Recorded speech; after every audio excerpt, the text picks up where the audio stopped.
CNR Rao ಎಂತಕ್ಕಂಥ ಒಬ್ಬ ಶ್ರೇಷ್ಠ ವಿಜ್ಞಾನಿ ಭಾರತದ ಅತ್ಯುನ್ನತ ಪ್ರಶಸ್ತಿಯಾಗಿರ್ತಕ್ಕಂಥ ಭಾರತ ರತ್ನ ಪ್ರಶಸ್ತಿಯನ್ನು ಪಡೆದರು. ಅವರು ಅಭ್ಯಾಸ ಮಾಡಿದ್ದು ಮಾತೃಭಾಷೆಯಾಗಿರ್ತಕ್ಕಂಥ ಕನ್ನಡದಲ್ಲಿ. ಎಲ್ಲರೂ ಚೆನ್ನಾಗಿ ಗಮನಿಸಬೇಕು, ಯಾಕಂದರೆ ಕನ್ನಡದಲ್ಲಿ ನಾವು ಪರಿಪೂರ್ಣವಾದಂಥ ಏನು ಹೇಳಿ ಅಭ್ಯಾಸವನ್ನು ಮಾಡಲಿಕ್ಕೆ ಆಗೋದಿಲ್ಲ.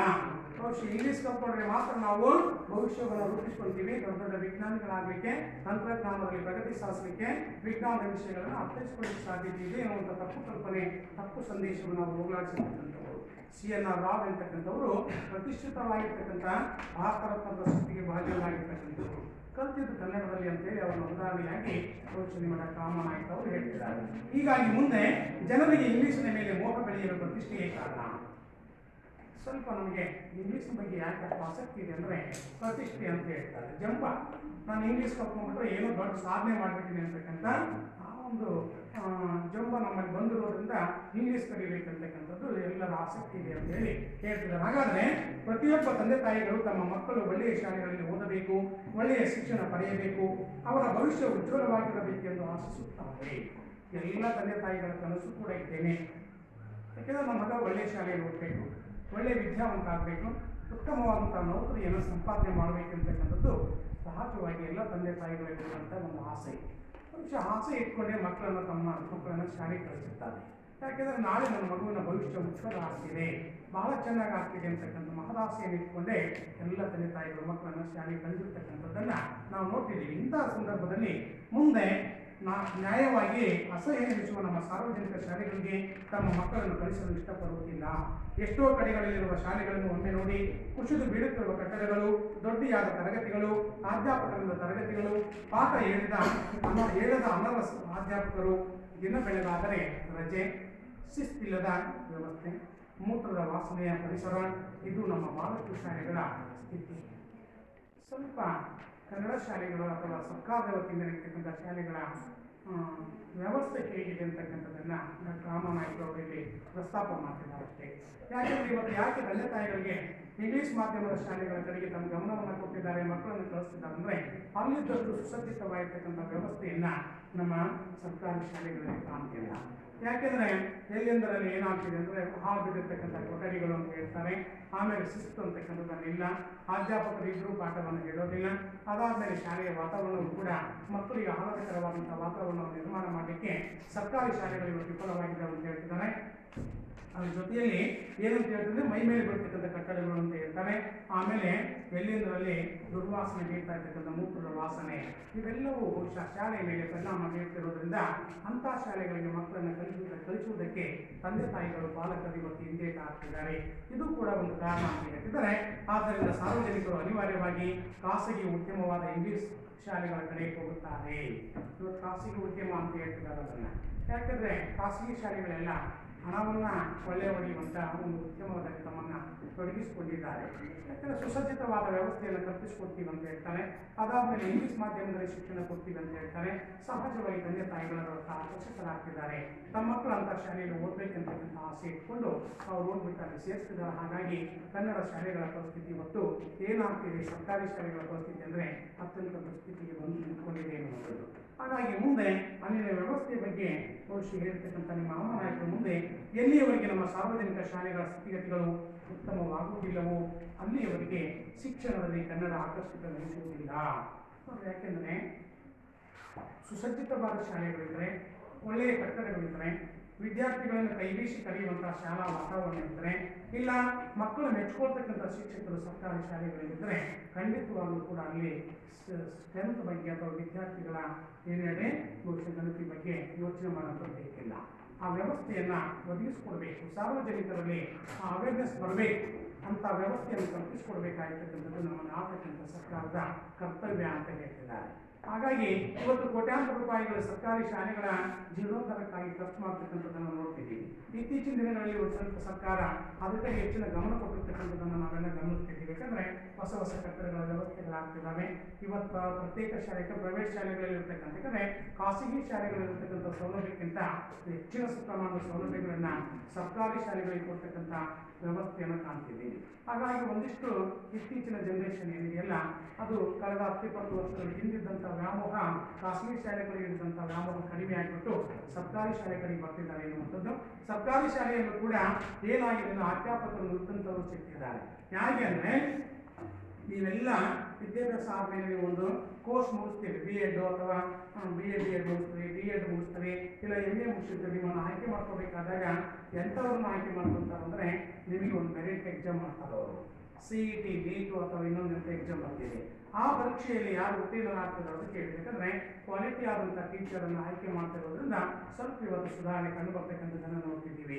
ಅದರಲ್ಲೂ ಕೂಡ ನಿಮಗೆಲ್ಲ ಗೊತ್ತಿದೆ, ಯಾಕಂದರೆ ಕೆಲವೊಂದಿಷ್ಟು ಜನ ಸರ್ಕಾರಿ ಸೇವೆ, ದೇವ್ರ ಸೇವೆ ಅಂತ ಮಾಡ್ತಕ್ಕಂಥವ್ರು ಇದ್ದರೆ, ಇನ್ನೊಂದಿಷ್ಟು ಜನ ಸರ್ಕಾರಿ ಕೆಲಸ ಸಿಗ್ತಾರಪ್ಪ ಸಾಕು ಅಂತಕ್ಕಂಥದ್ದು ಬಂದು ಕೊನೆಗೆ ಅಲ್ಲೇ ನಿರ್ಲಿಪ್ತತೆಯನ್ನು ಹೊಂದತಕ್ಕಂಥವನ್ನು ಕಾಣ್ತಿದ್ದೀವಿ. ಇದೆಲ್ಲದರ ಜೊತೆಗೆ ಮುಂದೆ ಅವ್ರು ಹೇಳೋ ಪ್ರಕಾರ ಇಂಗ್ಲೀಷ್ ನಮಗೆ ಬೇಕು, ಆದರೆ ನಮ್ಮ ಭಾಷೆಯ ಬದಲಿಗೆ ಅಲ್ಲ. ಇಂಗ್ಲೀಷ್ ಒಂದೇ ಅಲ್ಲ, ಇನ್ನೂ ಹಲವು ಭಾಷೆಗಳು ನಮಗೆ ಬೇಕು. ಒಂದೊಂದು ಭಾಷೆಯು ಒಂದೊಂದು ವರ, ಒಂದೊಂದು ಜಗತ್ತು. ಆದರೆ ಯಾವ ಭಾಷೆ ಬೇಕು ಎನ್ನುವುದು ನಮ್ಮ ಅಗತ್ಯವನ್ನು ಅನುಸರಿಸಿದ್ದು. ಯಾಕಂದರೆ ಬರೀ ಕನ್ನಡವನ್ನೇ ಕಲಿಬೇಕಂತ ಹೇಳ್ತಾ ಇಲ್ಲ, ನಮಗೆ ಬೇರೆ ಭಾಷೆಗಳ ಪರಿಚಯ ಬೇಕು, ಬೇರೆ ಭಾಷೆಗಳ ಸಂಪರ್ಕ ಬೇಕು, ಬೇರೆ ಭಾಷೆಗಳ ಮೇಲೆ ನಾವು ವಸತಿಯನ್ನು ಇಟ್ಕೋಬೇಕಿಲ್ಲ ಅಂತಲ್ಲ. ಹಿಂದಿಯನ್ನು ಕಲಿಯುವುದರಲ್ಲಿ ತಪ್ಪಲ್ಲ, ಸಂಸ್ಕೃತ ಕಲಿಯೋದು ತಪ್ಪಲ್ಲ, ಮರಾಠಿ ಕಲಿಯೋದು ತಪ್ಪು ಅಂತ ಹೇಳ್ತಿಲ್ಲ. ಬಹುಶಃ ನಮಗೆ ಏನಪ್ಪ ಅಂತಂದರೆ ಬೇರೆ ಭಾಷೆಗಳ ಜ್ಞಾನವೂ ಬೇಕು, ಜೊತೆಗೆ ನಮ್ಮ ಭಾಷೆಯಲ್ಲೂ ಕೂಡ ಪರಿಪೂರ್ಣತೆಯನ್ನು ನಾವು ಪಡ್ಕೋಬೇಕು. ಹಾಗಾಗಿ ಒಂದೊಂದು ಭಾಷೆ ಒಂದೊಂದು ಜಗತ್ತು ಅಂತ ಹೇಳ್ತಾರೆ, ಒಂದೊಂದು ರೀತಿಯಾದ ಜ್ಞಾನವನ್ನು ನಮಗೆ ಅದು ನೀಡ್ತಾ ಇದೆ. ಹಾಗಾಗಿ ಎಷ್ಟು ಭಾಷೆಗಳನ್ನು ಕಲಿತು ತಪ್ಪಲ್ಲ ಅಂತ ಹೇಳ್ತಾರೆ. ಆದರೆ ಮೊದಲ ಆದ್ಯತೆ ಕೊಡಬೇಕಾದದ್ದು ಮಾತ್ರ ಕನ್ನಡಕ್ಕೆ ಅಂತ ಹೇಳ್ತಾನೆ. ಮುಂದೆ ನಮ್ಮ ಅಗತ್ಯವನ್ನು ಅನುಸರಿಸಿದ ಹೊರ ಜಗತ್ತಿನ ಸಂಪರ್ಕಕ್ಕಾಗಿ ನಮಗೆ ಇಂಗ್ಲೀಷ್ ಬೇಕು, ಆದರೆ ಅದೇ ಸರ್ವಸ್ವವಾಗಿರಲಿಲ್ಲ. ನಮ್ಮ ನಿತ್ಯದ ಬದುಕು ನಡಿಬೇಕಿಲ್ಲ ಸಾರ್ವಜನಿಕರ ಜೊತೆ. ಯಾಕಂದರೆ ನಾವೇನು ಮಾಡ್ತೀವಿ, ರಾಜ್ಯವನ್ನು ಬಿಟ್ಟು ಇನ್ನೊಂದು ರಾಜ್ಯಕ್ಕೆ ಹೋಗ್ಬೇಕಾಗ್ತದೆ, ಇಲ್ಲ ಇನ್ನೊಂದು ದೇಶಕ್ಕೆ ಹೋಗ್ಬೇಕಾಗ್ತದೆ. ಅಂಥ ಸಂದರ್ಭದಲ್ಲಿ ಏನು ಬೇಕಾಗ್ತದೆ ಅಂದರೆ ಇಂಗ್ಲೀಷಿನ ಅವಶ್ಯಕತೆ ಇದೆ ನಮಗೆ. ಅಲ್ಲಿ ಬರೀ ನಾವು ಕನ್ನಡ ಮಾತಾಡ್ತೀವಿ ಅಂದ್ರೆ ನಮ್ಮನ್ನು ಯಾರು ಗಮನಿಸೋದಿಲ್ಲ. ಯಾಕಂದರೆ ಬದುಕನ್ನು ಕಟ್ಕೊಳ್ಳಿಕ್ಕೆ ಇವತ್ತು ನಮ್ಮ ಕರ್ನಾಟಕ ಅಷ್ಟೇ ಸೀಮಿತ ಅಲ್ಲ. ನಾವು ಅನ್ಯ ರಾಜ್ಯಕ್ಕೆ ಹೋಗ್ತೀವಿ, ಅನ್ಯ ದೇಶಕ್ಕೆ ಹೋಗ್ತಿದ್ದೀವಿ, ಇಡೀ ರಾಷ್ಟ್ರ ತುಂಬ ಎಲ್ಲಿ ಬೇಕಾದ್ರೂ ಓಡಾಡ್ತಿದ್ದೀವಿ. ಹೋಗಬೇಕು ಅನ್ನೋದಾದರೆ ಬೇರೆ ಭಾಷೆ ನಮಗೆ ಅದನ್ನು ಆಗಬೇಕು, ಬೇರೆ ಭಾಷೆಯನ್ನು ಕಲಿಯಬೇಕು. ಇಂಗ್ಲೀಷನ್ನು ಕಲ್ತ್ಕೊಂಡ್ರೆ ಜಗತ್ತಿನಲ್ಲಿ ಎಲ್ಲಿ ಬೇಕಾದರೂ ನಮಗೆ ಬರ್ಬೋದು ಅಂತ ಹೇಳ್ತಾರೆ. ಹಾಗಾಗಿನೇ ಕಲಿಬಾರ್ದು ಅಂತ ಹೇಳ್ತಿಲ್ಲ, ಇಂಗ್ಲೀಷನ್ನು ಕಲಿಯೋಣ. ಕಲಿತು ಅದನ್ನು ಏನು ಮಾಡಬೇಕು ಅಂತಂದರೆ ನಮ್ಮ ಬದುಕನ್ನು ಕಟ್ಕೊಳ್ಳಿಕ್ಕೆ ಅದನ್ನು ಬಳಸ್ಕೊಳ್ಳೋಣ, ಬದುಕನ್ನು ರೂಪಿಸ್ಕೊಳ್ಳಿಕ್ಕೆ. ಯಾಕಂದರೆ ಇವತ್ತು ಇಂಗ್ಲೀಷ್ ಕಲ್ತ್ಕೊಂಡಾಗ ಬೇರೆ ಬೇರೆ ಇಲಾಖೆಗಳಲ್ಲಿ ಮೊದಲ ಆದ್ಯತೆಯನ್ನು ಕೊಡ್ತಿದ್ದಾರೆ. ಯಾವುದಾದ್ರೂ ಇಂಟರ್ವ್ಯೂ ನಡಿಬೇಕಾದಾಗ ಇಂಗ್ಲೀಷ್ನಲ್ಲಿ ಅವರು ನಿಮಗೆ ಏನು ಮಾಡ್ತಾರೆ, ಓರಲ್ ಟೆಸ್ಟನ್ನು ಮಾಡ್ತಿರ್ತಾರೆ, ಮೌಖಿಕವಾದ ಪರೀಕ್ಷೆಯನ್ನು ಮಾಡ್ತಿರ್ತಾರೆ, ರಿಟರ್ನ್ ಟೆಸ್ಟ್ ಮಾಡ್ತಿರ್ತಾರೆ.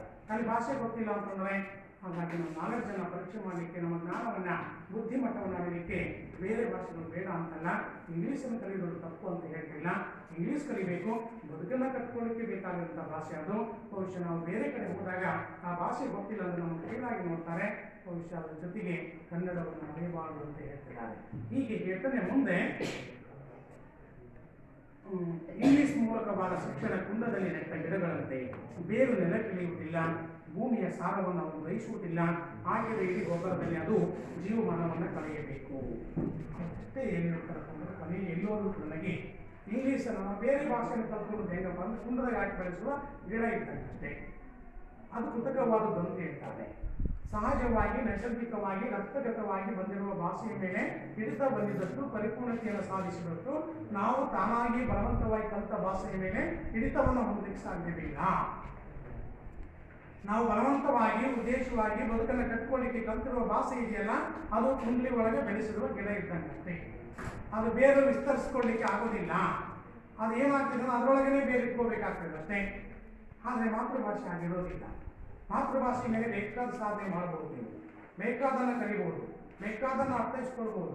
ಬೇರೆ ಭಾಷೆಯಲ್ಲಿರುವ ಸಾಹಿತ್ಯವನ್ನು ಕನ್ನಡಕ್ಕೆ ತರ್ಜುಮೆ ಮಾಡ್ಬೋದು, ಮಾಡಕ್ಕೆ ಬರೋದಿಲ್ಲ ಅಂತ ಹೇಳಕ್ಕೆ ಸಾಧ್ಯವೇ ಇಲ್ಲ. ಹಾಗಾಗಿನೇ ಬೇರೆ ಭಾಷೆ ಅಂತಕ್ಕಂಥದ್ದು ಒಂದು ರೀತಿ ಕುಂಡದಲ್ಲಿ ನೆಟ್ಟ ಗಿಡ ಇದ್ದಂಗೆ, ಬೇರು ನೆಲಕ್ಕಿಳಿಯುವುದೇ ಇಲ್ಲ, ಅದು ಭೂಮಿಯ ಸಾರವನ್ನು ಗ್ರಹಿಸುವುದಿಲ್ಲ. ಯಾಕೆಂದರೆ ನಮ್ಮ ಸಂಸ್ಕೃತಿಯ ಆಳವಾದ ಪರಂಪರೆಯ ಜ್ಞಾನವನ್ನು ಬೇರೆ ಭಾಷೆ ಕಲಿಸಲಿಕ್ಕೆ ಸಾಧ್ಯವಿಲ್ಲ. ಹಾಗಾಗಿ ನಮ್ಮ ಬದುಕನ್ನು ರೂಪಿಸಲಿಕ್ಕೆ ಅದು ಸಾಧ್ಯ ಇಲ್ಲ. ಹಾಕಿದ ಇಡೀ ಗೊಬ್ಬರದಲ್ಲಿ ಅದು ಜೀವಮಾನವನ್ನು ಕಳೆಯಬೇಕು. ಹಾಗಾಗಿ ವ್ಯಕ್ತಿತ್ವ ಅನ್ನೋದು ನಾವು ಅಥವಾ ನಾವೀಗಾಗಲೇ ಹೇಳಿದ ಹಾಗೆಯೇ ಅಲ್ಲಿ ಏನು ಆಗ್ತಿದೆ ಅಂತಂದರೆ ನಾವು ಬಲವಂತವಾಗಿ ಕಲಿತಿರ್ತಕ್ಕಂಥ ಭಾಷೆಗೂ ಹುಟ್ಟಿರ್ತಕ್ಕಂಥ ಭಾಷೆಗೂ ವ್ಯತ್ಯಾಸ ಅಂತಕ್ಕಂಥದ್ದನ್ನು ಹೇಳ್ತಿದ್ದಾರೆ. ಹಾಗಾಗಿ ಮಾತೃಭಾಷೆಯಲ್ಲಿ ಕಲಿತಾಗ ಮಾತ್ರ ಪರಿಪೂರ್ಣತೆಯನ್ನು ನಾವು ಪಡ್ಕೊಳ್ತೀವಿ ಅನ್ನುವಂಥದ್ದು. ಈಚಿನ ದಿನಗಳಲ್ಲಿ ಏನಾಗ್ತಿದೆ ಅಂತಂದರೆ ಈಚಿನ ವರ್ಷಗಳಲ್ಲಿ ಕನ್ನಡಿಗರು ತಮ್ಮ ರಾಜ್ಯದಲ್ಲಿ ತಾವೇ ತಬ್ಬಲಿಗಳಾಗುತ್ತಿರುವುದನ್ನು ಅನುಭವಕ್ಕೆ ತೆಗೆದುಕೊಂಡಿದ್ದಾರೆ. ಉದ್ಯೋಗದ ಸಮಸ್ಯೆ ತೀವ್ರತರವಾಗ್ತಿದೆ. ರಾಜ್ಯದಲ್ಲಿ ಸ್ಥಾಪಿತವಾಗುವ ಕೇಂದ್ರದ ಉದ್ಯಮಗಳಲ್ಲಿ ಕನ್ನಡಿಗರಿಗೆ ದೊರೆಯಬೇಕಾದ ಪಾಲು ದೊರೆಯುವುದಿಲ್ಲ. ಸ್ವಲ್ಪ ಯಾಕೆ ಮಾತೃಭಾಷೆಯ ಬಗ್ಗೆ ವ್ಯಾಮೋಹ ಅನ್ನೋದು ಕಡಿಮೆ ಆಯಿತು ಅಂತಂದರೆ ಕೇಂದ್ರ ಸರ್ಕಾರದಿಂದ ತೆರಿತಾ ಇರ್ತಕ್ಕಂಥ ಉದ್ಯಮಗಳಲ್ಲಿ ಕನ್ನಡ ಭಾಷೆಗೆ ಪ್ರಾಧಾನ್ಯತೆಯನ್ನು ಕೊಡ್ತಿಲ್ಲ. ಹಾಗಾಗಿ ಕನ್ನಡ ನಾಡಿನ ಜನರು ಮಾತೃಭಾಷೆಯ ಬಗ್ಗೆ ಆಸಕ್ತಿಯನ್ನು ಕಳ್ಕೊಂಡಿದ್ದಾರೆ. ಕನ್ನಡದಲ್ಲಿ ಓದಿದರೆ ನಮ್ಮನ್ನು ಯಾರು ಗಮನಿಸೋದಿಲ್ಲ. ಕನ್ನಡ ಭಾಷೆಯಲ್ಲಿ ನಾವು ಬಹುಶಃ ಸರ್ಟಿಫಿಕೇಟ್ ತಗೊಂಡು ಹೋದರೆ ಕೇಂದ್ರ ಸರ್ಕಾರದ ಉದ್ಯಮಗಳಲ್ಲಿ ನಮಗೆ ಅವಕಾಶಗಳನ್ನು ಕಲ್ಪಿಸಿಕೊಡೋದಿಲ್ಲ. ಹಾಗಾಗಿ ಯಾರು ಓದಬೇಕಿರ್ತಕ್ಕಂಥ ನಿರ್ಲಕ್ಷ್ಯ ಕನ್ನಡದ ಮೇಲೆ ಬೆಳೀತಾ ಇದೆ. ಆ ಹಿನ್ನೆಲೆಯಲ್ಲಿ ಇಟ್ಕೊಂಡೆ ಅವ್ರು ಹೇಳ್ತಿದ್ದಾರೆ ಏನು ಅಂತಂದರೆ, ಒಂದು ಹಂತದವರೆಗಿನ ನೇಮಕಾತಿಯಲ್ಲಿ ಸ್ಥಳೀಯರನ್ನೇ ಪರಿಗಣಿಸಬೇಕಾದ ಅಗತ್ಯವಿದ್ದರೂ ಇಲ್ಲಿ ಆಗಾಗುತ್ತಿಲ್ಲ. ಯಾಕೆಂದರೆ ಉನ್ನತವಾದ ಹುದ್ದೆಗಳಿಗೆ ಬೇರೆ ಬೇರೆ ಭಾಷೆಯನ್ನು ಕಲಿತಿರ್ತಕ್ಕಂಥವ್ರನ್ನ ನೇಮಕ ಮಾಡಿಕೊಳ್ಳಿ. ಆದರೆ ಒಂದು ಹಂತದವರೆಗೆ ಮಾತೃಭಾಷೆಗೆ ನಾವು ಆದ್ಯತೆಯನ್ನು ಕೊಡಬೇಕು. ಕನ್ನಡಿಗರಾಗಿರ್ತಕ್ಕಂಥವರು ಈ ನೆಲವನ್ನು ಬಳಸಿಕೊಂಡಿರ್ತಕ್ಕಂಥ ಕೇಂದ್ರ ಸರ್ಕಾರಗಳು ಇಲ್ಲಿರುವಂತಹ ಜನರಿಗೆ ಕನ್ನಡದಲ್ಲಿ ಅಭ್ಯಾಸ ಮಾಡಿರ್ತಕ್ಕಂಥ ಕನ್ನಡದಲ್ಲಿ ಏನೇಳಿ ಬಹುಶಃ ಸರ್ಟಿಫಿಕೇಟ್ ಕ್ವಾಲಿಫಿಕೇಶನ್ ಪಡ್ಕೊಂಡಿರ್ತಕ್ಕಂಥ ಅಥವಾ ವಿದ್ಯಾವಂತರಾಗಿರ್ತಕ್ಕಂಥವ್ರು ಯಾವ ವಿದ್ಯೆ ಅರ್ಹತೆ ಆಧಾರದ ಮೇಲೆ ಹುದ್ದೆಗಳನ್ನು ಕೊಡಬೇಕು. ಇವತ್ತು ಹಂಗೆ ಆಗ್ತಾ ಇಲ್ಲ. ಬೆಂಗಳೂರಲ್ಲಿ ಏನಾಗ್ತಿದೆ, ಸಾಫ್ಟ್ವೇರ್ ಕಂಪನಿಗಳಲ್ಲಿ ಬಹುಶಃ ಕನ್ನಡವನ್ನು ಓದಿರ್ತಕ್ಕಂಥವ್ರನ್ನ ಕಡೆಗಣಿಸ್ತಿದ್ದಾರೆ. ಸೆಂಟ್ರಲ್ ಗೌರ್ಮೆಂಟ್ ನಡೀತಾ ಇರ್ತಕ್ಕಂಥ ಉದ್ಯಮಗಳಲ್ಲಿ ಕನ್ನಡದವರಿಗೆ ಆದ್ಯತೆ ಕೊಡ್ತಿಲ್ಲ. ಬ್ಯಾಂಕ್ನಲ್ಲಿ ಕನ್ನಡ ಮಾಧ್ಯಮದಲ್ಲಿ ಅಭ್ಯಾಸ ಮಾಡಿರ್ತಕ್ಕಂಥ ಸರ್ಟಿಫಿಕೇಟ್ ಬಹುಶಃ ತಗೊಂಡೋಗಿ ಅಲ್ಲಿ ಏನಾದರೂ ಅಪ್ಲಿಕೇಶನ್ ಅಪ್ಲೈ ಮಾಡಬೇಕಂದ್ರೆ ಅದು ತಗೊಳ್ಳೋದಿಲ್ಲ.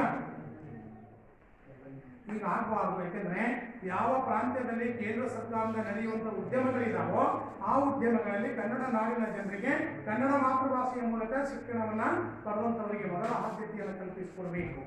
ಆ ಕಲ್ಪಿಸಿಕೊಟ್ಟಾಗ ಮಾತ್ರ ಕನ್ನಡವನ್ನು ಕಲಿಬೇಕೆನ್ನುವ ಆಸಕ್ತಿ ಕನ್ನಡಿಗರಲ್ಲಿ ಮೂಡ್ತಾ ಇದೆ. ಆ ಕೆಲಸ ಆಗಬೇಕು ಅಂತ ಹೇಳ್ತಿದ್ದಾರೆ. ಇವತ್ತೆಲ್ಲ ನೀವು ನೋಡಿದ್ದೀರಿ. ಯಾಕಂದರೆ ರಾಜ್ಯ ಸರ್ಕಾರ ಹೋರಾಟ ಮಾಡ್ತಿದೆ, ಕನ್ನಡ ಪರವಾದಂಥ ಸಂಘಟನೆಗಳು ಹೋರಾಟ ಮಾಡ್ತಿದ್ದಾವೆ. ಮೊದಲ ಆದ್ಯತೆ ಕನ್ನಡಿಗರಿಗೆ ಕೊಡಿ, ಇಲ್ಲಿ ಓದಿರ್ತಕ್ಕಂಥವರಿಗೆ ಉದ್ಯೋಗ ಕೊಡಿ. ಯಾಕಂದರೆ ಇಲ್ಲೇ ಸ್ಥಾಪನೆ ಆಗಿರ್ತಕ್ಕಂಥ ಉದ್ಯಮಗಳಿಗೆ ನಮಗೆ ಅವಕಾಶ ಇಲ್ಲ ಅಂದರೆ ನಾವು ಏನಾಗ್ತಿದ್ದೀವಿ ಅಂದರೆ ಸಹಜವಾಗಿ ಅವಕಾಶದಿಂದ ವಂಚಿತರಾಗ್ತಿದ್ದೀವಿ. ಹಾಗಾಗಿ ಆಗಬಾರ್ದು ಅಂತಕ್ಕಂಥದ್ದು ಅವರೆಲ್ಲರ ಮನವಿ.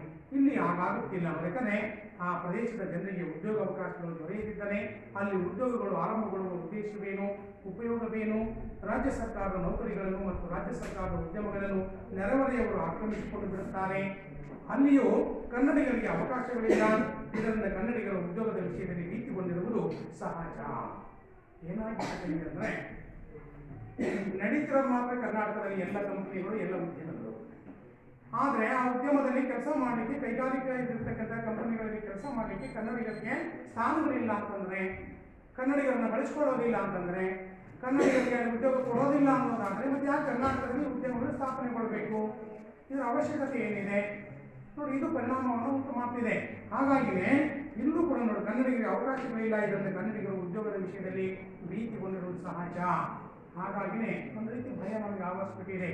ನೋಡಪ್ಪ, ನಾನು ಮಾತೃಭಾಷೆಯಲ್ಲಿ ಶಿಕ್ಷಣವನ್ನು ಪಡ್ಕೊಂಡ್ಬಿಟ್ರೆ ಅತ್ಯುನ್ನತವಾದ ಪದವಿಯನ್ನು ಗಳಿಸಿದ್ರೆ ನನಗೆ ಉದ್ಯೋಗ ಸಿಗ್ತದೆ ಅನ್ನೋದು ಗ್ಯಾರಂಟಿ ಇಲ್ಲ. ಯಾಕೆಂದರೆ ನಾನು ಬೇರೆ ಭಾಷೆಯ ಶಿಕ್ಷಣವನ್ನು ಪಡ್ಕೊಂಡ್ರೆ ನಮ್ಮನ್ನು ಬಹುಬೇಗನೆ ಕರೀತಾರೆ. ಇಂಟರ್ವ್ಯೂಗಳಲ್ಲಿ ನಾವು ಪಾಸ್ ಆಗ್ತೀವಿ. ನೀನು ಇಂಗ್ಲೀಷ್ ಮಾಧ್ಯಮದಲ್ಲಿ ಓದಿದ್ಯಾ, ತುಂಬ ಸರ್ಟಿಫಿಕೇಟ್ ಕೊಡ್ತಾರೆ. ಕನ್ನಡ ಮಾಧ್ಯಮದಲ್ಲಿ ಓದಿದ್ಯಾ ಅಂದರೆ ನಿನಗೆ ಆದ್ಯತೆ ಇಲ್ಲ ಅಂತಲ್ಲ. ಹಾಗಾಗಿಯೇ ನಮಗೆ ಪ್ರಾಧಾನ್ಯ ಇಲ್ಲ ಅಲ್ಲಿ. ಹೀಗಾಗಿ ಏನಾಗ್ತಿದ್ರು ನಮಗೊಂದು ರೀತಿ ಭಯ ಆವರಿಸ್ತಾ ಇದೆ. ಎಲ್ಲ ಕಲಿಯೋದು ಬೇಡ ಅಂತಕ್ಕಂಥ ಮನಸ್ಥಿತಿ ಇವತ್ತು ನಮ್ಮ ಕನ್ನಡಿಗರಲ್ಲಿ ಬರ್ತಾ ಇದೆ. ಹೀಗಾದರೆ ಕನ್ನಡ ಏನಾಗ್ತಿದೆ ಅಂದರೆ ಮುಂದೊಂದು ದಿನ ಏನಾಗ್ತಿದೆ, ನಾವು ಹೇಳಿದ್ರು ಕಟ್ಟೋ ಕೆಲಸ ಬಿಟ್ಟು ಅದನ್ನು ಏನು ಮಾಡೋಕ್ಕೆ ಏನಾಗ್ತಿದೆ, ಸಹಜವಾಗಿಯೇ ಕನ್ನಡಿಗರೇ ಅದನ್ನು ನಿರ್ಲಕ್ಷಿಸತಕ್ಕಂಥ ಪರಿಸ್ಥಿತಿ ನಿರ್ಮಾಣ ಆಗ್ತಿದೆ. ಹೀಗಾಗಿಯೇ ಮುಂದೆ ಬೆಂಗಳೂರು ಸೇರಿದಂತೆ ಹೊರಗೆ ಕನ್ನಡಿಗರ ಆತ್ಮಹತ್ಯೆಕಾರಿಯಾದ ಔದಾರ್ಯ ಧೋರಣೆಯಿಂದ ಈಗಾಗಲೇ ಬೆಂಗಳೂರು ಸೇರಿದಂತೆ ಕರ್ನಾಟಕದ ಅನೇಕ ಕಡೆ ಕನ್ನಡಿಗರು ಅಲ್ಪಸಂಖ್ಯಾತರಾಗುತ್ತಿದ್ದಾರೆ. ಒಂದು ಸ್ವಲ್ಪ ಅಲ್ಲಿ ಮಾತು ಹೇಳ್ತಾರೆ, ಆತ್ಮಹತ್ಯಾಕಾರಿಯಾದ ಔದಾರ್ಯ ಧೋರಣೆ ಅಂತ ಹೇಳ್ತಾರೆ. ಕನ್ನಡಿಗರಿಗೆ ಸಮಾಧಾನಕರವಾದ ಮನಸ್ಸಿದೆ. ಕನ್ನಡಿಗರು ಗಲಾಟೆ ಮಾಡುವಂಥವರೆಲ್ಲ ಶಾಂತಿ ಪ್ರಿಯರು, ಸಹನಶೀಲರು. ಈ ಟೈಟಲ್ ಕೊಟ್ಬಿಟ್ರೆ ನಮಗೆಲ್ಲ ಇವತ್ತು ಆಗ್ತಿರೋದಿದೆ. ಕನ್ನಡಿಗರು ಅಂತ ಪುಂಡಾಟ ಮಾಡಲ್ಲ, ಗಲಾಟೆ ಮಾಡಲ್ಲ. ಇದು ಔದಾರ್ಯ, ನಾವು ತೋರಿಸ್ತಾ ಇರ್ತಕ್ಕಂಥ ಮತ್ತೊಬ್ಬರ ಬಗ್ಗೆ ತೋರಿಸೋ ಸಿಂಪತಿ. ಇದು ನಮ್ಮ ದೌರ್ಬಲ್ಯ ಅಂತ ತಿಳ್ಕೊಂಡು ಒಂದು ದುರುಪಯೋಗ ಮಾಡ್ಕೊತಿದ್ದಾರೆ. ಅದಕ್ಕೆ ಅವರು ಆತ್ಮಹತ್ಯೆಕಾರಿ ಅಂತ ಹೇಳ್ತಿದ್ದಾರೆ. ನಾವು ತೋರಿಸುವಂಥ ಈ ಥರದ ಧೋರಣೆಗಳು ನಮ್ಮ ಆತ್ಮಹತ್ಯೆಕಾರಿ ಆಗ್ತಕ್ಕಂಥ ರೀತಿ ನಾವೇ ನಾವೇ ಕಾರಣ ಆಗ್ತಿದ್ದೀವಿ, ನಾವೇ ಮಾಡ್ಕೊತಿದ್ದೀವಿ. ಇದನ್ನ ನಾವು ಔದಾರ್ಯವಾಗಿ ಅದನ್ನು ಸ್ವೀಕರಿಸ್ತಾ ಇರೋದ್ರಿಂದ ನಾವು ಅದನ್ನು ವಿರೋಧಿಸ್ತಿಲ್ಲ, ಅದನ್ನು ಪ್ರತಿಭಟಿಸ್ತಾ ಇಲ್ಲ, ಅದನ್ನು ಅಲ್ಲಗಳಿಸ್ತಾ ಇಲ್ಲ, ಅದನ್ನು ವಿರೋಧಿಸಿ ನಾವು ಸ್ಟ್ರೈಕಿಗೆ ಕೂಡ್ತಾ ಇಲ್ಲ. ಕನ್ನಡಿಗರಿಗೆ ಮೊದಲ ಆದ್ಯತೆ ಕೊಡ್ರಿ, ತದನಂತರ ಬೇಕಾದರೆ ಬೇರೆ ಭಾಷೆಯನ್ನು ಓದಿರ್ತಕ್ಕಂಥವರಿಗೆ ಆ ಒಂದು ಕಂಪನಿಗಳಲ್ಲಿ ಅಥವಾ ಉದ್ಯಮಗಳಲ್ಲಿ ಅವಕಾಶ ಕೊಡಿ ಅಂತ ಕೇಳ್ತಾ ಇಲ್ಲಿರೋದ್ರಿಂದ ಇವು ದೌರ್ಬಲ್ಯ ಅಂತ ಭಾವಿಸ್ಕೊಂಡಿದ್ದಾರೆ. ಹಾಗಾಗಿ ಇವತ್ತೇನಾಗ್ತಿದೆ ಅಂದರೆ ನೋಡಿ, ಮುಂದೆ ಕನ್ನಡಿಗರು ಅಲ್ಪಸಂಖ್ಯಾತರಾಗುತ್ತಿದ್ದಾರೆ. ಕರ್ನಾಟಕದಲ್ಲಿ ಕನ್ನಡಿಗರೇ ಅಲ್ಪಸಂಖ್ಯಾತರಾಗುವ ಪರಿಸ್ಥಿತಿ ಇವತ್ತು ಕನ್ನಡಕ್ಕೆ ಒದಗಿ ಬಂದಿದೆ.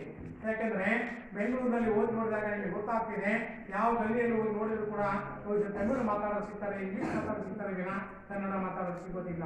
ಕಂಪನಿಗಳಲ್ಲಿ ಕನ್ನಡ ಮಾತಾಡೋರು ಸಿಗ್ತಾ ಇಲ್ಲ. ಬೇರೆ ಬೇರೆ ರಾಜ್ಯಗಳಿಂದ ಬಂದು ವಲಸೆ ಬಂದಿರತಕ್ಕಂಥವರು ಇಲ್ಲಿ ಉದ್ಯೋಗಗಳನ್ನು ಇಟ್ಕೊಂಡು ಬಿಟ್ಟಿದ್ದಾರೆ.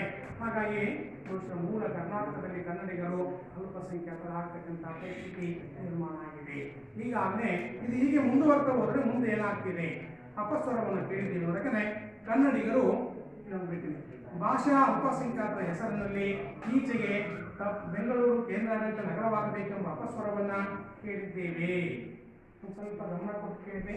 ಬೆಂಗಳೂರು ಇವತ್ತು ಕರ್ನಾಟಕ ರಾಜಧಾನಿ ಅಂತ ಹೇಳ್ತೀವಿ, ಅಲ್ಲೆಲ್ಲ ಕನ್ನಡ ಇದೆ ಅಂತ ಹೇಳ್ತಿದ್ದೀವಿ. ಆದರೆ ಅಲ್ಲಿ ಬೇರೆ ಭಾಷೆ ಮಾತಾಡ್ತಕ್ಕಂಥವ್ರು ಏನು ಕೇಳ್ತಿದ್ದಾರೆ ಅಂದರೆ, ಇದು ಒಂದು ಕೇಂದ್ರಾಡಳಿತ ಪ್ರದೇಶವಾಗಬೇಕು, ನಮಗೆ ಭಾಷೆಯ ಆಧಾರದ ಮೇಲೆ ಪ್ರತ್ಯೇಕ ಕೊಡಬೇಕಂತ ಕೇಳುವ ಸ್ಥಿತಿ ನಿರ್ಮಾಣ ಆಗಿದೆ.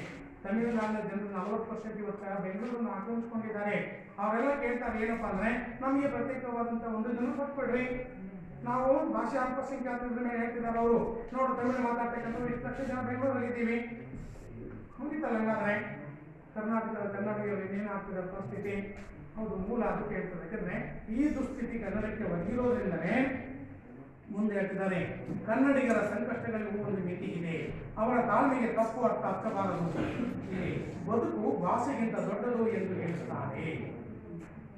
ಹಿರಿಯರು ಹೇಳ್ತಾರೆ ಏನಪ್ಪ ಅಂದರೆ, ಬದುಕಿದೆಯಲ್ಲ ಅದು ಭಾಷೆಗಿಂತ ದೊಡ್ಡದು ಅಂತ ಹೇಳ್ತಾರೆ. ಹಾಗಾದ್ರೆ ಏನು ಬದುಕು ಮತ್ತು ಭಾಷೆಗಿರುವಂಥ ವ್ಯತ್ಯಾಸ? ಬದುಕು ಇಲ್ಲಿ ಭಾಷೆಗಿಂತ ದೊಡ್ಡದು ಎಂದು ಹೇಳ್ತಾರೆ, ಆದರೆ ಭಾಷೆಯನ್ನು ಬಿಟ್ಟು ಬದುಕು ಇರುವುದಿಲ್ಲ ಎಂಬುದನ್ನು ನಾವು ಮರೆಯಬಾರದು. ಚೆನ್ನಾಗಿ ತಿಳ್ಕೊಡ್ರಿ ಭಾಷೆಯನ್ನ, ಈ ಮಾತನ್ನ.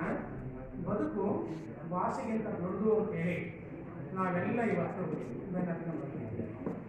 ಬದುಕು ಮುಖ್ಯ ಬೇಕಿನ ಭಾಷೆ ಮುಖ್ಯವಲ್ಲ ಅಂತ ನಾವು ಭಾವಿಸ್ತೀವಿ. ಭಾಷೆ ಯಾವುದಾದ್ರೇನು ಬದುಕನ್ನು ಕಟ್ಕೊಟ್ಟಿದೆಯಲ್ಲ, ಜೀವನವನ್ನು ನಡೆಸುವುದಕ್ಕೆ ಉಪಕ್ರಮವನ್ನಾಗಿ ನೌಕರಿಯನ್ನು ನಾವು ಇವತ್ತು ಸಂಪಾದನೆ ಮಾಡ್ತೀವಲ್ಲ, ನಮಗೆ ಭಾಷೆ ಮುಖ್ಯ ಅಲ್ಲ ಅಂತ ಹೇಳಿ ತಿಳ್ಕೊಂಡಿರ್ತಕ್ಕಂಥವ್ರು ಕರ್ನಾಟಕದಲ್ಲಿ ಭಾಳ ಜನ ಇದ್ದೀವಿ. ಆದರೆ ನಿಜವಾಗ್ಲೂ ಕೂಡ ಆ ಬದುಕಿಗಿಂತ ಭಾಷೆಯೇ ಮುಖ್ಯ. ಭಾಷೆ ಎನ್ನುವುದು ಒಂದು ಸಂಸ್ಕಾರವನ್ನು ಕಲಿಸುತ್ತೆ, ಒಂದು ಜೀವನ ಕ್ರಮವನ್ನು ಅದು ನೀಡ್ತಾ ಇದೆ. ಬದುಕು ಮುಖ್ಯವಲ್ಲ, ಬದುಕನ್ನು ಹೇಗಾದರೂ ಕಟ್ಟಿಕೊಳ್ಳಬಹುದು, ಹೇಗಾದರೂ ರೂಪಿಸ್ಕೋಬಹುದು. ಆದರೆ ಭಾಷೆ ಇದೆಯಲ್ಲ, ಅದು ನಮ್ಮ ಸಂಸ್ಕಾರದ ಪ್ರತಿರೂಪ. ನಮ್ಮ ಬದುಕಿಗೆ ಬೇಕಾಗತಕ್ಕಂಥ ಯಾಕೆ ನೋಡ್ತಿದ್ರು ಇಲ್ಲಿ, ನಮ್ಮ ಬದುಕಿಗೆ ಬೇಕಾಗತಕ್ಕಂಥ ಎಲ್ಲ ರೀತಿಯ ನೆರವನ್ನು ನೀಡುವಂಥದ್ದು ಭಾಷೆ. ಹಾಗಾಗಿನೇ ಮೊದಲು ಭಾಷೆ ಬೇಕಿನ ಬದುಕಲ್ಲ ಅಂತ ಹೇಳ್ತಾರೆ. ಭಾಷೆ ಚೆನ್ನಾಗಿ ನಾವು ತಿಳ್ಕೊಂಡಿದ್ರೆ, ಭಾಷೆಯನ್ನು ಕರಗತ ಮಾಡಿಕೊಂಡಿದ್ರೆ, ಒಂದು ಉತ್ತಮವಾದಂಥ ಉದಾತ್ತ ಸಂಸ್ಕೃತಿಯನ್ನು ನಮ್ಮ ಬದುಕಿಗೆ ಅಳವಡಿಸಿಕೊಂಡಿದ್ರೆ ಬದುಕು ತಿಳ್ಕೊಳ್ಳೋದಲ್ಲ ಅಂತ ಹೇಳ್ತಾರೆ. ಹಾಗಾಗಿ ಮುಂದುವರೆದ್ಬಿಟ್ಟು ಎಲ್ಲಿಯವರೆಗೆ ಕನ್ನಡ ನಮ್ಮ ಆಡಳಿತ ಶಿಕ್ಷಣದಲ್ಲಿ ಪ್ರಧಾನವೂ ಆಗಿರುವುದಿಲ್ಲವೋ, ಎಲ್ಲಿಯವರೆಗೆ ಅದು ಜನಜೀವನವನ್ನು ತುಂಬಿಕೊಳ್ಳುವುದಿಲ್ಲವೋ, ಎಲ್ಲಿಯವರೆಗೆ ಕನ್ನಡಿಗರು ಸ್ವಾಭಿಮಾನಿಗಳಾಗಿರುವುದಿಲ್ಲವೋ, ಅಲ್ಲಿಯವರೆಗೂ ಕನ್ನಡದ ಸಮಸ್ಯೆಗಳು ಇದ್ದೇ ಇರುತ್ತವೆ. ಯಾಕೆಂದರೆ ಅವ್ರು ಕೊನೆಯದಾಗಿ ಒಂದು ಮಾತು ಹೇಳ್ಕೊಡ್ತಾರೆ, ಏನಪ್ಪ ಅಂದರೆ, ನಮ್ಮ ಜನರಲ್ಲಿ ಕನ್ನಡಿಗರಲ್ಲಿ ಆಡಳಿತ ಇರ್ಬೋದು, ಶಿಕ್ಷಣ ವ್ಯವಸ್ಥೆ ಇರ್ಬೋದು, ಇವೆಲ್ಲವುಗಳಲ್ಲಿ ಪ್ರಥಮವಾಗಿರ್ತಕ್ಕಂಥ ಮಾನ್ಯತೆ ಕನ್ನಡಕ್ಕೆ ಸಿಗಬೇಕು. ಅದು ಸಿಗಲಿಲ್ಲ ಅಂತಂದರೆ ಮಾತಾಡಬೇಡ, ಸಂಗಾಪುರ ಒದ್ದುಬಿಟ್ಟು ನಾವು ಹೇಳಿದ್ವಿ, ಇದನ್ನು ರೆಕಾರ್ಡ್ ಹಾಕತ್ತಿ. ನಾವಿಲ್ಲಿ ಮುಖ್ಯವಾಗಿ ಗಮನಿಸಬೇಕಿರುವುದೇ, ಕನ್ನಡ ನಮ್ಮ ಆಡಳಿತ ವ್ಯವಸ್ಥೆಯಲ್ಲಿ ಬೇಕು, ಶಿಕ್ಷಣ ವ್ಯವಸ್ಥೆಯಲ್ಲಿ ಅದು ಪ್ರಧಾನವಾಗಬೇಕು. ಆ ಎರಡರಲ್ಲಿ ಬಂದಾಗ ಎಲ್ಲಿಯವರೆಗೆ ಅದು ಜನಜೀವನವನ್ನು ತುಂಬಿಕೊಳ್ಳುವುದಿಲ್ಲವೋ, ಯಾಕಂದರೆ ಆಡಳಿತ ವ್ಯವಸ್ಥೆಯೂ ಕನ್ನಡದಲ್ಲಿರಬೇಕು, ನಾವು ಕಲಿಯುವ ಶಿಕ್ಷಣವೂ ಕನ್ನಡದಲ್ಲಿರಬೇಕು. ಆಗ ಮಾತ್ರ ಬಹುಶಃ ನಾವು ಅಂಥ ಸ್ವಾಭಿಮಾನ ನಮ್ಮಲ್ಲಿ ಬರಬೇಕು. ಇದು ಯಾರೋ ಮತ್ತೊಬ್ಬರ ಕಿವಿಗೆ ಹೇಳಿದಾಗ ಬೆಳೆಸ್ಕೊಳ್ಳೋದಲ್ಲ, ಅದು ಹುಟ್ಟಿನಿಂದ ಬರಬೇಕು, ಜನ್ಮಗತವಾಗಿ ಬರಬೇಕು. ಕನ್ನಡ ನಾಡು ನುಡಿಯ ಬಗ್ಗೆ, ಕನ್ನಡ ಭಾಷೆಯ ಬಗ್ಗೆ ನಮಗೆ ಅಭಿಮಾನ ಅನ್ನೋದು ಹುಟ್ಟಿನಿಂದಲೇ ಇರಬೇಕು. ಯಾರಿಂದಲೋ ಎರವಲಾಗಿ ಪಡ್ಕೊಳ್ಳೋದಲ್ಲ ಅದು. ನಾನು ಈ ನಾಡಿನಲ್ಲಿ ಹುಟ್ಟಿದ್ದೇನೆ, ಈ ನಾಡು ನನ್ನ ಬದುಕನ್ನು ರೂಪಿಸಿಕೊಟ್ಟಿದೆ, ಹಾಗಾಗಿ ಈ ನಾಡಿಗೆ ನಾನು ಏನು ಮಾಡಬೇಕು, ಈ ಭಾಷೆಗೆ ನಾನು ಏನು ಮಾಡಬೇಕು ಅನ್ನುವ ಆತ್ಮಾಭಿಮಾನ, ಭಾಷೆಯಲ್ಲಿ ನೆಲೆಗೊಳ್ಳಬೇಕು. ಬೇಡ ಎಲ್ಲರೂ ಹೋಗ್ತೇನೆ ನಾನು ಓದ್ತಿದ್ದೀನಿ ಅಂತ ತಿಳ್ಕೊಳ್ಳೋದಲ್ಲ. ಹಾಗಾಗಿ ನಾನು ತಿಳ್ಕೊಂಡ್ರೆ ಏನಾಗುತ್ತೆ, ಭಾಷೆ ಕಡೆಗೆ ನಾವು ಕಡೆಗಣಿಸ್ತೀವಿ. ಯಾಕಂದ್ರೆ ನಾನು ಕನ್ನಡಿಗ, ಈ ಕನ್ನಡ ಭಾಷೆಗೆ ಅಪಮಾನವಾದರೆ, ಕನ್ನಡ ನಾಡಿಗೆ ಅಪಮಾನವಾದರೆ ನಾನು ಸಿಗದೆ ಇರುತ್ತೇನೆ. ಭಾಷೆ ನನಗೆ ಎಲ್ಲದನ್ನೂ ಕಟ್ಟಿಕೊಟ್ಟಿದೆ, ಬದುಕನ್ನು ರೂಪಿಸಿಕೊಟ್ಟಿದೆ, ಉದಾತ್ತವಾದ ಸಂಸ್ಕೃತಿಯನ್ನು ನೀಡಿದೆ. ಹಾಗಾದರೆ ಭಾಷೆ ಮೊದಲು ಇರತಕ್ಕಂಥ ಏನೇನೆ ಬಹುಶಃ ಇದಕ್ಕೆ ಬದ್ಧರಾದಾಗ ಮಾತ್ರ ಅಂಥ ಸ್ವಾಭಿಮಾನವು ನಮ್ಮಲ್ಲಿ ಬರಬೇಕು ಪ್ರತಿಯೊಬ್ಬ ಕನ್ನಡಿಗನಲ್ಲಿ. ಅದು ಬಂದಾಗ ಮಾತ್ರ ಕನ್ನಡದ ಸಮಸ್ಯೆಗಳು ಇದ್ದೇ ಇರುತ್ತವೆ. ಸರ್ಕಾರ ಮತ್ತು ಸಾರ್ವಜನಿಕರು ಇಬ್ಬರೂ ಈ ಜವಾಬ್ದಾರಿಯನ್ನು ನಿರ್ವಹಿಸಬೇಕು. ಸಹಜವೇ, ಎಲ್ಲ ಭಾಷೆಗಳಲ್ಲೂ ಕೂಡ ಸಮಸ್ಯೆಗಳಿಲ್ಲ ಅಂತ ನಾನು ಹೇಳ್ತಾ ಇಲ್ಲ. ಹಿಂದಿ ಭಾಷೆಗಳಲ್ಲಿ ಸಮಸ್ಯೆ ಇದೆ, ಮರಾಠಿಗಳಲ್ಲಿ ಸಮಸ್ಯೆ ಇಲ್ಲ ಅಂತ ಕೇಳ್ತಾ ಇಲ್ಲ, ತೆಲುಗಿನಲ್ಲಿ ಆಂಧ್ರದಲ್ಲಿ ಸಮಸ್ಯೆ ಇಲ್ಲ ಅಂತ ಕೇಳ್ತಿಲ್ಲ. ಎಲ್ಲ ಪ್ರಾಂತೀಯ ಭಾಷೆಗಳಲ್ಲೂ ಸಮಸ್ಯೆಗಳಿದ್ದೇ ಇರ್ತವೆ. ಆ ಸಮಸ್ಯೆಗಳನ್ನು ಇತ್ಯರ್ಥ ಮಾಡಲಿಕ್ಕೆ ಬಹುಶಃ ಜನರಿದ್ದಾರೆ, ಸರ್ಕಾರ ಇದೆ, ಕನ್ನಡ ಪರ ಸಂಘಟನೆಗಳಿದ್ದಾವೆ. ನಾವು ಅದರ ಕಡೆಗೆ ಬಹುಶಃ ಒಲವನ್ನು ತೋರಿಸೋದಲ್ಲ ಅಥವಾ ಅದರ ಕಡೆಗೆ ಗಮನ ಹರಿಸೋದಲ್ಲ. ಭಾಷೆಗೆ ಕುರಿತಂತೆ ಸಮಸ್ಯೆಗಳು ತಲೆದೋರಿದಾಗ ಅದನ್ನು ಬಗೆಹರಿಸಲಿಕ್ಕೆ ಸರ್ಕಾರಗಳಿದ್ದಾವೆ. ಆ ನಿಟ್ಟಿನಲ್ಲಿ ನಾವೇನು ಮಾಡಬೇಕು ಅಂತಂದರೆ ನಮ್ಮ ಹೊಣೆಯನ್ನು ತಪ್ಪಿಸಿಕೊಳ್ಳುವಂಥದ್ದು. ಹಾಗಂತೇಳಿ ಎಲ್ಲರನ್ನ ಸರ್ಕಾರದ ಮೇಲೆ ಹಾಕಿ ನಮ್ಮ ಜವಾಬ್ದಾರಿಯನ್ನು ನಾವು ಕಲಿಸ್ಕೊಳ್ಳೋದಲ್ಲ. ನಮಗೇನು ಸಾಧ್ಯತೆ ಭಾಷೆ ಬಗ್ಗೆ ಅದನ್ನು ಮಾಡುವಂಥ ಪ್ರಯತ್ನ ಮಾಡಬೇಕಷ್ಟೇ.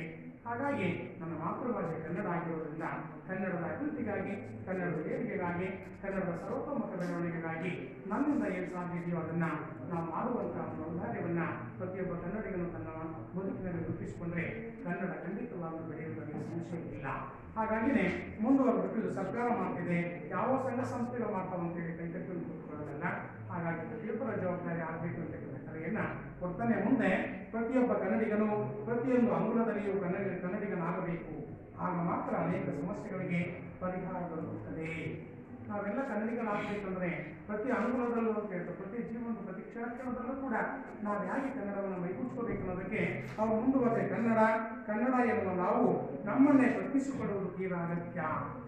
ದೊಡ್ಡ ದೊಡ್ಡದಾಗಿ ವೇದಿಕೆ ಮೇಲೆ ಭಾಷಣ ಕೊಡ್ತೇವೆ, ಕನ್ನಡವನ್ನು ಹಂಗೆ ಬೆಳೆಸಬೇಕು, ಹಿಂಗೆ ಬೆಳೆಸಬೇಕು, ಅದಕ್ಕೋಸ್ಕರ ಇಷ್ಟೆಲ್ಲ ದುಡ್ಡು ಖರ್ಚು ಮಾಡ್ತೀವಿ, ಇಷ್ಟೆಲ್ಲ ಸಹಾಯ ನೀಡ್ತಾ ಇದ್ದೀವಿ, ಅದು ಸದುಪಯೋಗ ಮಾಡಿಕೊಳ್ಳೋ ಅಂತ ಹೇಳ್ತೀವಿ ನಾವೆಲ್ಲ. ಆದರೆ ಕನ್ನಡ ಅಂತ ಹೇಳ್ತಕ್ಕಂಥ ನಮ್ಮಲ್ಲಿ ಮೊದಲು ನಾವು ಕನ್ನಡವನ್ನು ಬೆಳೆಸಬೇಕನ್ನೋದಾದರೆ ವೈಯಕ್ತಿಕವಾಗಿ ಪ್ರತಿ ಕನ್ನಡಿಗನು ಕೂಡ ತನ್ನನ್ನು ತಾನು ಆತ್ಮವಿಮರ್ಶೆಗೆ ಒಳಪಡಿಸಿಕೊಳ್ಳಬೇಕು.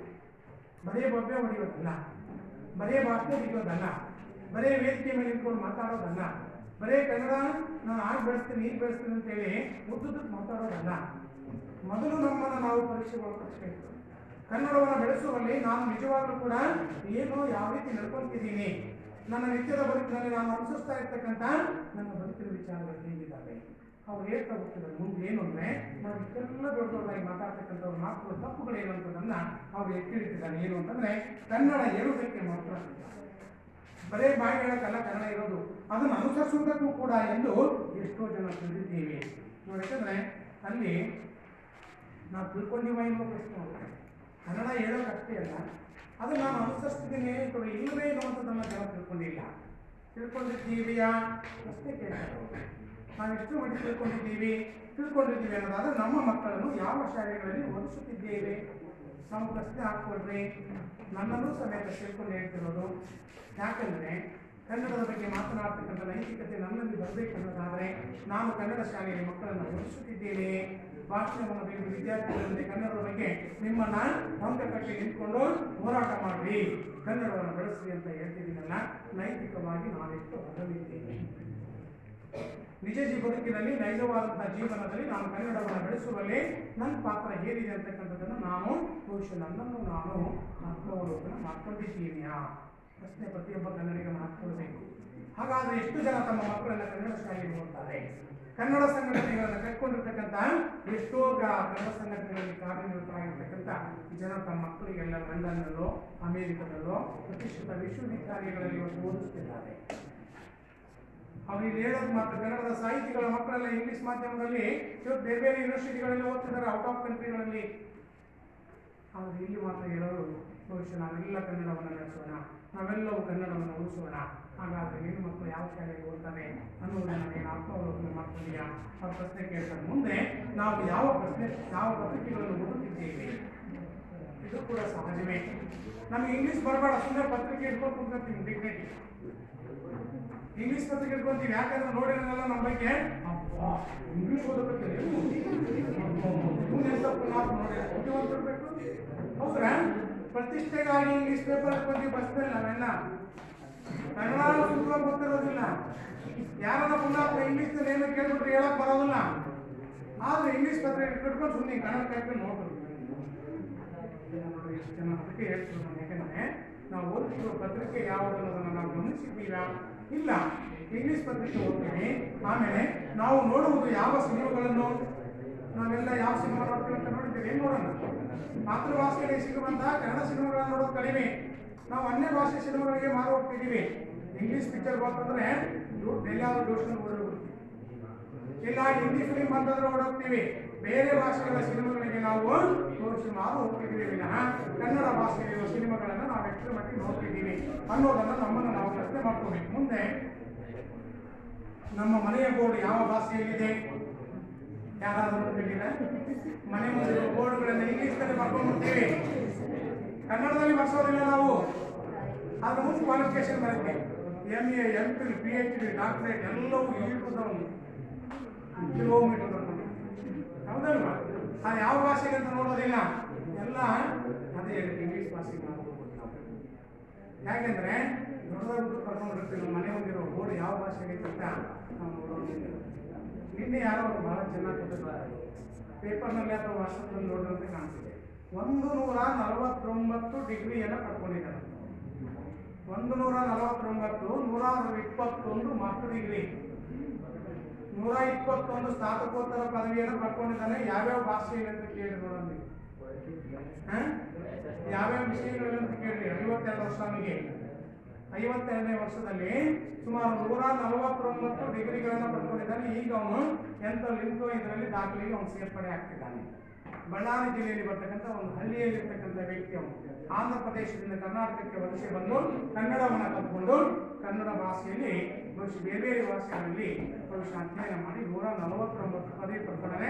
ಅವನ ಮನೆ ಮುಂದೆ ಬೋರ್ಡ್ ಹಾಕಿದ್ದಾನೆ, ಎಲ್ಲ ಪದವಿಗಳನ್ನು ಕನ್ನಡದಲ್ಲಿನೇ ಬರೆದಾಕ್ತಿದ್ದಾನೆ. ತಾನು ಪಡ್ಕೊಂಡಿರ್ತಕ್ಕಂಥ ಎಲ್ಲ ವಿಶ್ವವಿದ್ಯಾಲಯದ ಪದವಿಗಳೆಲ್ಲವನ್ನ ಕನ್ನಡದಲ್ಲಿ ಬರೆದಾಕಿದ್ದಾನೆ. ಇತಿಹಾಸದಲ್ಲಿ, ರಾಜ್ಯಶಾಸ್ತ್ರದಲ್ಲಿ, ನಿಮ್ಮ ಬಿಸ್ನೆಸ್ ಸ್ಟಡೀಸ್ ಎಲ್ಲದನ್ನು ತಗೊಂಡಿದ್ದಾನು, ಯಾವುದೂ ಬಿಟ್ಟಿಲ್ಲ. ಅವನೆಂತ ಪುನಃ ಅವನು ಹೇಳ್ತಾನೆ ಏನಂದ್ರೆ, ಸರ್ಕಾರಿ ನೌಕರಿಗೆ ರಾಜೀನಾಮೆ ಕೊಟ್ಟು ಬಂದು ಓದೋದಲ್ಲಿ ತನ್ನ ತೊಡಗಿಸ್ಕೊಂಡಿದ್ದಾನೆ. ನನಗೆ ಅಸಾಧ್ಯ ಆಗಿರ್ತದೆ. ಎಂತೆಂಥ ವ್ಯಕ್ತಿಗಳಿದ್ದಾರಲ್ಲ. ಹಾಗಾಗಿ ಅದು ನಿಜವಾದ ಕನ್ನಡ ಅಭಿಮಾನ. ಅದಕ್ಕೆ ಅವ್ರು ಹೇಳ್ತಿದ್ದಾರೆ ಏನಂದ್ರೆ, ನಾವು ಯಾವ ಭಾಷೆ ಎಲ್ಲಿದೆ ನಮ್ಮ ಮನೆ ಮುಂದೆ ಬೋರ್ಡ್ ಅಂತ ನಾವು ನೋಡೋದಿಲ್ಲ. ನಮ್ಮ ಲೆಟರೇಟ್ಗಳು ಅಚ್ಚಾಗಿರುವುದು, ನಮ್ಮ ಮನೆಯ ಲಗ್ನ ಪತ್ರಿಕೆಗಳು ಅಚ್ಚಾಗಿರುವುದು ಯಾವ ಭಾಷೆಯಲ್ಲಿ, ಇದನ್ನು ನಾವು ಗಮನಿಸ್ಬೇಕು. ಯಾಕಂದ್ರೆ ನಾವು ತಗೊಂಡೋಗ್ತಿರೋ ಲೆಟರೇಟ್ಗಳೆಲ್ಲ ಇಂಗ್ಲೀಷ್ನಾಗ ಇರ್ತವೆ. ಆಮೇಲೆ ಲಗ್ನ ಪತ್ರಿಕೆ ಹಾಕ್ಸ್ಬೇಕಾದ್ರೆ ವೆಡ್ಡಿಂಗ್ ಕಾರ್ಡ್ ನಾವು ಅದನ್ನೇ ಹೇಳ್ತಿರೋದು. ಆಮಂತ್ರಣ ಪತ್ರಿಕೆ ಬರ್ಸಿದ್ರೆ ನಮಗೆ ಗೌರವ ಹೋಗ್ಬಿಡ್ತದೆ ಅಂತೇಳಿ ವೆಡ್ಡಿಂಗ್ ಕಾರ್ಡ್ ಅಂತ ಇಂಗ್ಲೀಷ್ನ ಮಾಡಿಸ್ಬಿಟ್ಟು ಇಂಗ್ಲೀಷ್ನಲ್ಲೇ ಬಳಸಿರ್ತೀವಿ ನಾವೆಲ್ಲ. ಅದನ್ನ ತಗೊಂಡೋಗಿ ಡಿಗ್ನಿಟಿ ಕೊಡ್ತೀವಿ. ದೊಡ್ಡವ್ರಿಗೆ ಕೊಡಬೇಕಾದ್ರೆ ಕನ್ನಡ ಕೊಡಬಾರ್ದಪ್ಪ, ನಮ್ಮ ಗೌರವ ಕಮ್ಮಿ ಆಗಿಬಿಟ್ಟು ಅದಕ್ಕೆ ಇಂಗ್ಲೀಷ್ನಲ್ಲಿ ಕಾರ್ಡ್ ಹಾಕ್ಸ್ಕೊಂಡಿಲ್ಲ. ಇದನ್ನು ಯಾರಾದರೂ ಆಲೋಚನೆ ಮಾಡಿದ್ದೀವಿಯಾ? ನಿಮ್ಮ ಲೇಖಕರು ಕೇಳುವಂಥ ಪ್ರಶ್ನೆ. ಹಾಗಾಗಿನೇ ನಾವು ಏನು ಅಂತ ಮುಂದೆ ಹೇಳ್ತಾ ಹೋಗ್ತಿದ್ದೀವಿ. ನಮ್ಮ ಮನೆಯ ಲಗ್ನ ಪತ್ರಿಕೆಗಳು ಅರ್ಥಾಗಿರೋದು ಯಾವ ಭಾಷೆಯಲ್ಲಿ? ನಾವು ಬ್ಯಾಂಕ್ಗಳಿಗೆ ಚೆಕ್ ಬರೆಯುವುದು ಕನ್ನಡದಲ್ಲೇ. ನಾವು ಬರೆಯುವ ಕಾಗದ ಪತ್ರಗಳಲ್ಲಿ ಎಷ್ಟು ಭಾಗ ಕನ್ನಡ? ಬ್ಯಾಂಕ್ ಚೆಕ್ ಬರೀತೀವಿ, ಕನ್ನಡದ ಬರೀತೀವಿ. ಕನ್ನಡದ ಬರೆಯಕ್ಕೆ ಹೋದ್ರೆ ನಮ್ಮ ಕೈಯೇ ಓಡೋದಿಲ್ಲ. ಅದನ್ನೇ ಬೇಕಾದ್ರೆ ಬರೀ ಅಂದ್ರೆ ಇಂಗ್ಲೀಷ್ನ ಪಡ ಬರ್ಬಿಡ್ತೀವಿ. 10,525 ರೂಪಾಯಿ 46 ಪೈಸೆ ಬರೀಬೇಕಾದ್ರೆ ತಿರುಗಿ ಮಾಡ್ತೀವಿ. ಅದನ್ನ ಇಂಗ್ಲೀಷ್ ಬರೆಯೋಣ 10,000 ಅದು ಹೇಳಿದೆ. 10,000, 25,000 ಹೀಗೆಲ್ಲ ಬರ್ಬಿಡ್ತೀವಿ. ಪೈಸೆ ಅಂತ ಬರೀಬೇಕಾದ್ರೆ ಭಾಳ ಇಂಗ್ಲೀಷ್ನಲ್ಲಿ ಬರ್ಬಿಡ್ತೀವಿ. ಕನ್ನಡದಲ್ಲಿ ಬರೆಯೋಕ್ಕಾದ್ರೆ ನಾವು ತಿಳ್ಕೊಳ್ತೀವಿ. ಯಾಕಂದ್ರೆ ಅಲ್ಲಿ ನಮ್ಗೆ ಸರಿಯಾಗಿ ಕನ್ನಡ ಉಚ್ಚಾರ ಗೊತ್ತಿರೋದಿಲ್ಲ, ಬರವಣಿಗೆ ಗೊತ್ತಿರೋದಿಲ್ಲ. ಬ್ಯಾಂಕುಗಳಲ್ಲಿ ವ್ಯವಹಾರ ಮಾಡಬೇಕಾದಾಗ ಎಷ್ಟು ಜನ ಕನ್ನಡದಲ್ಲಿ ಆ ರೀತಿ ಬರ್ತೀವಿ. ಸೆಲ್ಫ್ ಚೆಕ್ ಅಂತ ಸ್ವಂತಕ್ಕಂತ ಬರೀತೀವಿ. ನಾವು ಸ್ವಂತಕ್ಕೆ ಬರೆಯೋದಲ್ಲ, ಸೆಲ್ಫ್ ಅಂತ ಬರ್ಕೊಂಡ್ಬಿಡ್ತೀವಿ ಅದನ್ನ. ಹೌದಲ್ವಾ? ಏನಾಗ್ತಿದೆ ಅನ್ನೋದು ಕೇಳ್ತೀವಿ. ಅದಕ್ಕೆ ಪ್ರತಿ ಕ್ಷಣದಲ್ಲೂ ಕೂಡ ನಾವು ನಡೆಯುವ ದಾರಿ, ನಾವು ಅನುಭವಿಸುವ ಬದುಕು, ಜೀವನದಲ್ಲಿ ಕನ್ನಡವನ್ನು ನಾವು ಎಷ್ಟರ ಮಟ್ಟಿಗೆ ಪಾಲನೆ ಮಾಡ್ತಿದ್ದೀವಿ ಅನ್ನೋದನ್ನ ನಾವೇ ಆತ್ಮಾವಲೋಕನ ಮಾಡ್ಕೋಬೇಕಷ್ಟೇ. ಹಾಗಾಗಿ ನಮ್ಮನ್ನು ನಾವು ಆತ್ಮಾವಲೋಕನ ಮಾಡಿಕೊಂಡ್ರೆ ಯಾರ್ಯಾರ ಕಡೆಗೆ ಅಂದರೆ ನಿತ್ಯದ ಬದುಕಿನಲ್ಲಿ ನಾವು ಅನುಸರಿಸುವಂಥ ದೈನಂದಿನ ಚಟುವಟಿಕೆಗಳಲ್ಲಿ ಕನ್ನಡವನ್ನು ಹೇಗೆ ಬಳಸುತ್ತಿದ್ದೇವೆ. ಹಾಗಾಗಿ ಮುಂದೆ ನಾವು ಬರೆಯುವ ಕಾಗದ ಪತ್ರಗಳಲ್ಲಿ ಎಷ್ಟು ಭಾಗ ಕನ್ನಡ, ಇಂಥ 100 ಪ್ರಶ್ನೆಗಳನ್ನು ನಾವು ಕೇಳಿಕೊಳ್ಳಬೇಕು. ಅವುಗಳ ಉತ್ತರ ನಮ್ಮನ್ನು ಚುಚ್ಚದಿದ್ದರೆ ಮಾತ್ರ ನಾವು ಕನ್ನಡವನ್ನು ಕುರಿತು ಮಾತಾಡಲು ಯೋಗ್ಯತೆ ಗಳಿಸಿಕೊಂಡಿದ್ದೇವೆ ಎಂದು ಅರ್ಥ. ಅಲ್ಲಿ ನೆನೆಸಿಕೊಳ್ಳಬೇಕು. ಎಲ್ಲ ಆತ್ಮವಲೋಕನ ಮಾಡ್ಕೊಂಡ ಮೇಲೆ, ನಾನು ನನ್ನನ್ನು ಆತ್ಮವಿಮರ್ಶೆಗೆ ಒಳಪಡಿಸಿಕೊಂಡ ಮೇಲೆ ಮೇಲಿನ ಹೇಳಿಕೆಗಳು ನನ್ನ ಮನಸ್ಸಿಗೆ ನಾಟಿದವ, ಚುಚ್ಚಿರುವೋ ಇಲ್ಲೋ, ನಾನು ಸರಿಯಾಗಿ ಪಾಲನೆ ಮಾಡಿದಿಲ್ವೋ, ಪಾಲನೆ ಮಾಡಲಿಲ್ಲ, ಚುಚ್ಚಲಿಲ್ಲ ಅಂದರೆ ಅದಕ್ಕೆ ಅವ್ರು ಹೇಳ್ತಿದ್ದಾರೆ, ಚುಚ್ಚದಿದ್ದರೆ ಮಾತ್ರ ನಾವು ಕನ್ನಡವನ್ನು ಕುರಿತು ಮಾತಾಡಲು ಯೋಗ್ಯತೆ ಗಳಿಸಿಕೊಂಡಿದ್ದೇವೆ ಎಂದು ಅರ್ಥ. ನಾನು ನಿಜವಾಗ್ಲೂ 100% ಸರಿ ಇದೆ ಅಂತ ಭಾವಿಸ್ಕೋಬೇಕು. ಚುಚ್ಚಿತು ಅಂದರೆ ನೀನು ಬರೀ ಮಾತಾಡ್ತೀಯಾ, ಎಲ್ಲೆಲ್ಲಿ ನೀವೇನೇನು ಮಾಡಿ ಅಂತ ಎಲ್ಲ ಗೊತ್ತೈತಿ ಅಂತ ನೀವು ಆತ್ಮಾವಲೋಕನ ಮಾಡ್ಕೋಬೇಕಾದ್ರೆ ಹೊರ ಮನಸ್ಸು ಹೇಳಿದ್ರೆ ಅವತ್ತು ಬ್ಯಾಂಕಿಗೆ ಹೋಗಿದ್ದರೆ ಬರೀ ಇಂಗ್ಲೀಷ್ ಬರ್ಕೊಂಡಿಲ್ಲ ನೀವು, ಮತ್ತು ಕನ್ನಡ ಅಂತ ಸುಮ್ಮನೆ ಹೇಳ್ತೀಯಲ್ಲ ಅಂತ ಚುಚ್ಚಿತು ಅಂದರೆ ನಾನು ಕನ್ನಡ ಕಲ್ತಿಲ್ಲ ಅಂತ. ಅದು ಚುಚ್ಚದ ಹಾಗೆ ಎಲ್ಲ ಕಡೆಯಲ್ಲೂ ಕನ್ನಡವನ್ನು ಬಳಸುತ್ತೇನೆ, ಸಾಧ್ಯವಾದಷ್ಟು 100% ಅನಿವಾರ್ಯವಿದ್ದ ಕಡೆ ಮಾತ್ರ ಅನ್ಯ ಭಾಷೆಯನ್ನು ಬಳಸಿದ್ದೇನೆ ವಿನ ಉಳಿದಂಥ ಸಂದರ್ಭಗಳಲ್ಲಿ 99% ಎಲ್ಲ ಕಡೆಯಲ್ಲೂ ಕನ್ನಡ ಭಾಷೆಯನ್ನೇ ಬರೆಯುತ್ತೇನೆ, ಕನ್ನಡವನ್ನೇ ಮಾತನಾಡುತ್ತೇನೆ, ಕನ್ನಡವನ್ನೇ ನಿತ್ಯದ ಬದುಕಿನಲ್ಲಿ ಬಳಕೆಯಲ್ಲಿ ತಂದಿದ್ದೇನೆ, ಕನ್ನಡ ಪತ್ರಿಕೆಗಳನ್ನೇ ಓದುತ್ತೇನೆ, ಕನ್ನಡ ಲಗ್ನ ಪತ್ರಿಕೆಗಳನ್ನು ಹಾಕಿಸುತ್ತೇನೆ. ನೋಡಿ, ಇವೆಲ್ಲವನ್ನು ನಾವು ನಮ್ಮನ್ನು ನಾವು ಅವಲೋಕನ ಮಾಡಿಕೊಂಡಾಗ ನಾನು ಎಷ್ಟರ ಪ್ರಮಾಣದಲ್ಲಿ ಅದನ್ನು ಅನುಸರಿಸಿದ್ದೇನೆ, ಎಷ್ಟು ಪ್ರಾಮಾಣಿಕವಾಗಿ ಕನ್ನಡಕ್ಕಾಗಿ ನನ್ನನ್ನು ಅರ್ಪಿಸಿಕೊಂಡಿದ್ದೇನೆ, ಕನ್ನಡಕ್ಕಾಗಿ ನಾನು ತೊಡಗಿಸಿಕೊಂಡಿದ್ದೇನೆ ಅನ್ನುವಂಥದ್ದು ಬಹುಶಃ ನಮ್ಮಲ್ಲಿ ಬರಬೇಕು. ಯಾಕೆಂದರೆ ಸುತ್ತಲಿಲ್ಲ ಅಂತಂದರೆ ನಾವು ಬಹುಶಃ ಏನಾದರೂ ಸೇರಿದ್ರೆ ಕನ್ನಡ ಮಾತಾಡೋದ್ರಲ್ಲಿ ಯೋಗ್ಯತೆ ಇದ್ದೀವಿ, ಚುಚ್ಚಿತು ಅಂದರೆ ನಾವು ಕನ್ನಡ ಮಾತಾಡಲಿಕ್ಕೆ ಯೋಗ್ಯರಲ್ಲ. ಹಾಗಾದರೆ ಕನ್ನಡಿಗರು ಮೊದಲು ಕನ್ನಡದ ಬರಬೇಕು. ಅವ್ರು ಕೊನೆಯದಾಗಿ ಒಂದು ಮಾತು ಹೇಳ್ತಾರೆ, ಏನು ಅಂದರೆ ಭಾಷೆ ಯಾವಾಗಲೂ ಚೆನ್ನಾಗಿ ಗಮನಿಸಿದ್ರೆ ಮಾತನಾಡದೇ ಇದ್ದಾಗ ಭಾಷೆಯನ್ನು ನಶಿಸಿ ಹೋಗ್ತಿದೆ, ಓದದೇ ಇದ್ದಾಗ ಸಾಹಿತ್ಯ ಹಾಳಾಗಿ ಹೋಗ್ತಿದೆ. ಈ ಎರಡನ್ನ ದೃಷ್ಟಿಯಲ್ಲಿ ಇಟ್ಕೊಂಡು, ಯಾಕಂದರೆ ಎಷ್ಟೇ ಏರಳವಾದ ಸಾಹಿತ್ಯ ರಾಶಿ ನಮ್ಮ ಮುಂದಿದ್ದರೂ ಕೂಡ ಅದನ್ನು ಓದಲಿಲ್ಲ ಅಂದರೆ ಇದ್ದು ಪ್ರಯೋಜನವಿಲ್ಲ. ಹಾಗೆ ಎಷ್ಟೇ ಪ್ರಬಲವಾಗಿ ಭಾಷೆ ತನ್ನ ಸ್ಥಾನಮಾನವನ್ನು ಉಳಿಸಿಕೊಂಡು ಇವತ್ತು ಬೆಳ್ಕೊಂಡು ಬಂದಿರ್ತಕ್ಕಂಥ ಕನ್ನಡ ಭಾಷೆಯನ್ನು ನಾವು ಮಾತಾಡೋದು ಬಿಟ್ಟರೆ ಭಾಷೆ ಉಳಿಲಿಕ್ಕೆ ಸಾಧ್ಯ ಇಲ್ಲ. ಅದಕ್ಕೆ ಮಾತನಾಡದೇ ಇದ್ದಾಗ ಭಾಷೆಯು ನಶಿಸಿ ಹೋಗ್ತಿದೆ, ಅಧ್ಯಯನ ಮಾಡದೇ ಇದ್ದಾಗ ಸಾಹಿತ್ಯ ಹಾಳಾಗುತ್ತೆ.